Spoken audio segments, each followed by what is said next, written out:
Hello, അമ്മ വന്നപ്പം ഞങ്ങൾക്ക് കിട്ടിയ ഒരു സ്പെഷ്യൽ ഐറ്റമാണ് ഇത്. ഇന്നലെ ഞങ്ങൾ കോട്ടയത്ത് പോയപ്പം അവിടെ നിന്ന് ഞങ്ങൾക്ക് കോട്ടയത്തെ മമ്മി തന്ന ചക്കയാണ്. അപ്പം ഞങ്ങൾ വിചാരിച്ചു ഇന്ന് രാവിലെ അത് വേവിക്കാമെന്ന്. അങ്ങനെ അമ്മ ഓൾറെഡി എല്ലാം റെഡിയാക്കി വെച്ചിരുന്നു. പിന്നെ ഇപ്പം അതിൻ്റെ അരപ്പ് തയ്യാറാക്കി ഇടുവാണേ.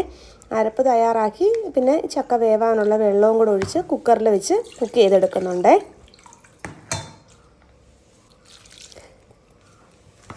സൈഡിൽ കൂടെ തന്നെ നമ്മൾ മീൻകറിക്കുള്ള കാര്യങ്ങളൂടെ റെഡിയാക്കുന്നുണ്ട്. ഞാൻ ഇടയ്ക്ക് ഇങ്ങനെ ഒന്ന് പോയി ഇളക്കിയൊക്കെ ഒന്ന് സഹായിച്ചു കൊടുത്തിട്ടുണ്ട്. ചക്കയും മീൻകറിയും കൂടെ ആണല്ലോ ഒരു കോമ്പിനേഷൻ. അപ്പം മീനൊക്കെ എൻ്റെ ഗ്രേവി തിളച്ചപ്പോൾ മീനിട്ട് കൊടുത്തിട്ടുണ്ട്. അപ്പോൾ ആ സമയമായപ്പോഴത്തേന് നമ്മുടെ ചക്കയും നന്നായിട്ട് വെന്ത് വന്നിട്ടുണ്ട്. മീനും തിളച്ചു. പിന്നെ നമ്മൾ കുറച്ച് പച്ചവെളിച്ചെണ്ണ ഒഴിച്ച് മാറ്റിയിട്ടുണ്ട്.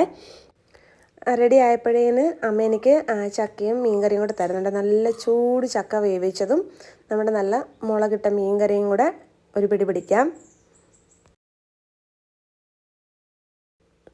മീനിൻ്റെ ഗ്രേവി കണ്ടിട്ട് ഒരു പേടിയുണ്ടായിരുന്നു, നല്ല എരിയാണോന്ന്. കുറച്ച് എരിയുണ്ട് കഴിച്ചു കഴിഞ്ഞപ്പം. അപ്പം നന്നായിട്ട് ഗ്രേവി ഒഴിച്ചിട്ടുണ്ടേ നമ്മുടെ ചക്കയുടെ മേളിൽ. പിന്നെ ഞാൻ വിചാരിച്ചു കുറച്ച് മോരുകറിയും കൂടെ എടുക്കാമെന്ന്. അപ്പം ഇത് എൻ്റെ കോഴഞ്ചേരിയിലെ മമ്മി എനിക്ക് ഉണ്ടാക്കി തന്ന മോരുകറിയാണേ. അപ്പോൾ കോഴഞ്ചേരിയിലെ മമ്മിയുടെ മോരുകറിയും കോട്ടയത്തെ മമ്മിയുടെ ചക്കയും അടൂർ അമ്മയുടെ മീൻകറിയും കൂടെ ചേർത്ത് ഒരു പിടി പിടിക്കുവാണേ.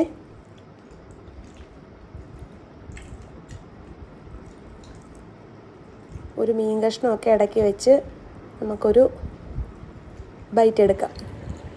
നല്ല ടേസ്റ്റ് ഉണ്ട് കേട്ടോ. പിന്നെ മീൻകറിക്ക് കുറച്ച് എരിയുണ്ട്. നമ്മളിപ്പോൾ വാങ്ങിയ മുളക് പൊടി, അപ്പോൾ നമുക്ക് അതിൻ്റെ അങ്ങോട്ട് കറക്റ്റ് അറിയത്തില്ലായിരുന്നു. അപ്പോൾ ഒത്തിരി എരിയുണ്ട്. ഞാൻ അതുകൊണ്ടാണ് മോരുകറി വെച്ച്. എനിക്ക് ഇഷ്ടമാണ് ഇങ്ങനെ മോരുകറി വെച്ച് കഴിക്കാൻ. നിങ്ങളാരെങ്കിലും ഇങ്ങനെ മോരുകറി വെച്ച് കഴിക്കുമോ? Super super. അങ്ങനെ ഞങ്ങളുടെ ഇന്നത്തെ ലഞ്ച് ഇതായിരുന്നു കേട്ടോ. പിന്നെ അടുത്തൊരു വീഡിയോയിൽ കാണാം. ബൈ.